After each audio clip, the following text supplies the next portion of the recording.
जीवन साथी सबसे अजीज होता है।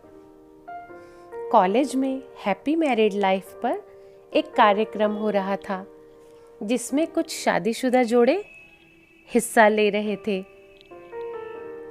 जिस समय प्रोफेसर मंच पर आए तो उन्होंने नोट किया कि सभी पति पत्नी शादी पर जोक करके हंस रहे थे। ये देखकर प्रोफेसर ने कहा कि चलो पहले एक गेम खेलते हैं, उसके बाद अपने विषय पर बातें करेंगे। सभी खुश हो गए और कहा कि कौन सा गेम।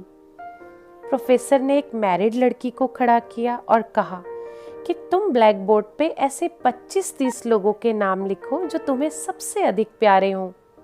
लड़की ने पहले तो अपने परिवार के लोगों के नाम लिखे, फिर अपने सगे संबंधी, दोस्तों, पड़ोसी और सहकर्मियों के नाम लिख दिए। अब प्रोफेसर ने उसमें से कोई भी कम पसंद वाले 5 नाम मिटाने को कहा। लड़की ने अपने सहकर्मियों के नाम मिटा दिए। प्रोफेसर ने और 5 नाम मिटाने को कहा। लड़की ने थोड़ा सोचकर अपने पड़ोसियों के नाम भी मिटा दिए। अब प्रोफेसर ने और 10 नाम मिटाने को कहा। लड़की ने अपने सगे संबंधी और दोस्तों के नाम मिटा दिए। अब बोर्ड पर सिर्फ 4 नाम बचे थे जो उसके मम्मी पापा, पति और बच्चे का नाम था। अब प्रोफेसर ने कहा, इसमें से और 2 नाम मिटा दो। लड़की असमंजस में पड़ गई। बहुत सोचने के बाद, बहुत दुखी होते हुए उसने अपने मम्मी पापा का नाम मिटा दिया।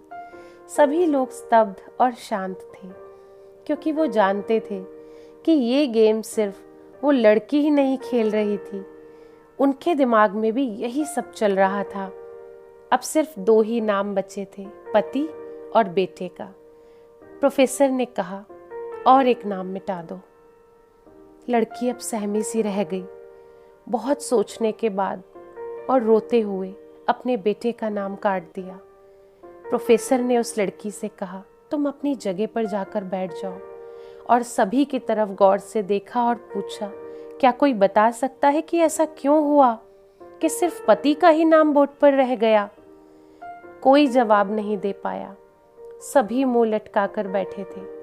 प्रोफेसर ने फिर उस लड़की को खड़ा किया और कहा, ऐसा क्यों? जिसने तुम्हें जन्म दिया और पाल पोस कर इतना बड़ा किया, उनका नाम तुमने मिटा दिया। और तो और तुमने अपनी कोख से जिस बच्चे को जन्म दिया, उसका भी नाम तुमने मिटा दिया। लड़की ने जवाब दिया कि अब मम्मी पापा बूढ़े हो चुके हैं। कुछ साल के बाद वो मुझे और इस दुनिया को छोड़ के चले जाएंगे। मेरा बेटा जब बड़ा हो जाएगा तो ज़रूरी नहीं कि वो शादी के बाद मेरे साथ ही रहे, लेकिन मेरे पति जब तक मेरी जान में जान है तब तक मेरा आधा शरीर बनके मेरा साथ निभाएंगे। इसलिए मेरे लिए सबसे अजीज मेरे पति हैं। प्रोफेसर और बाकी स्टूडेंट ने तालियों की गूंज से लड़की को सलामी दी।